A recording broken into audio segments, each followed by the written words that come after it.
অবশেষে আমরা চলে এসেছি শ্রীমঙ্গল চা রিসার্চ ইনস্টিটিউট বিটিআরআইতে।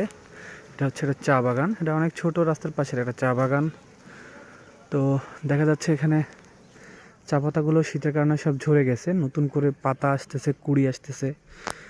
বোঝা যাচ্ছে যে আরও 1 মাস এর মধ্যেই এখান থেকে চা পাতা সংগ্রহ করা শুরু হবে। দেখেন নতুন নতুন কুড়ি আসছে চা পাতায়, এই যে নতুন পাতা দেখা যাচ্ছে। এই যখন নতুন পাতাটা আসবে তখন আলটিমেটলি এখানে চারপাশে অনেক সবুজ হয়ে যাবে, পুরোটাই সবুজ মনে হবে, অন্যরকম একটা অনুভূতি এখানে তৈরি হবে। এই চা বাগানগুলোর কিন্তু মূলত অনেক বয়স, অনেক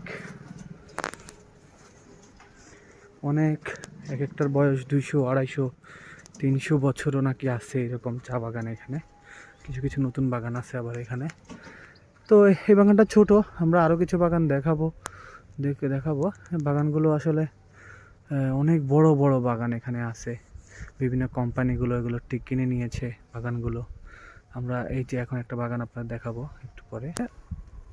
এই যে এটা হচ্ছে চা গবেষণা ইনস্টিটিউট উচ্চ বিদ্যালয়। এখানে চা গবেষণা স্কুল আছে এখানে একটা। এখানে আবার চা প্রদর্শনী, বিক্রয় কেন্দ্র, চা পাওয়া বিক্রি হয় এখানে। এইটা হচ্ছে সেই রাস্তার 2 পাশে হচ্ছে গাড়ি চলে, বিটিআরআই চা রিসার্চ ইনস্টিটিউট। দেখি এখানে কি চা পাওয়া যায়।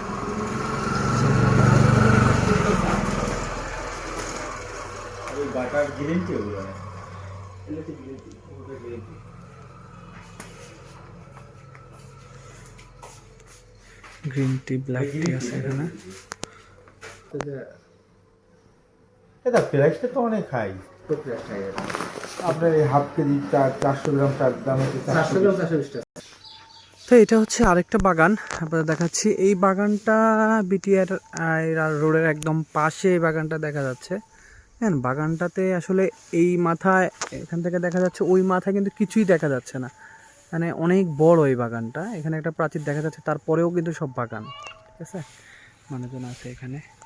এটা হচ্ছে চা ইনস্টিটিউট এর মূল ভবন। এটা ভিতরে দেখে কী হয়। এই যে চা ইনস্টিটিউটে চলে এসেছি আমরা। এখানে যদিও লেখা আছে বিনা অনুমতিতে প্রবেশ নিষেধ। কোনো লোকজন আছে কিনা দেখি, ঢোকা যায় কিনা। ভেতরটা অনেক সুন্দর, এখানে পুকুর আছে।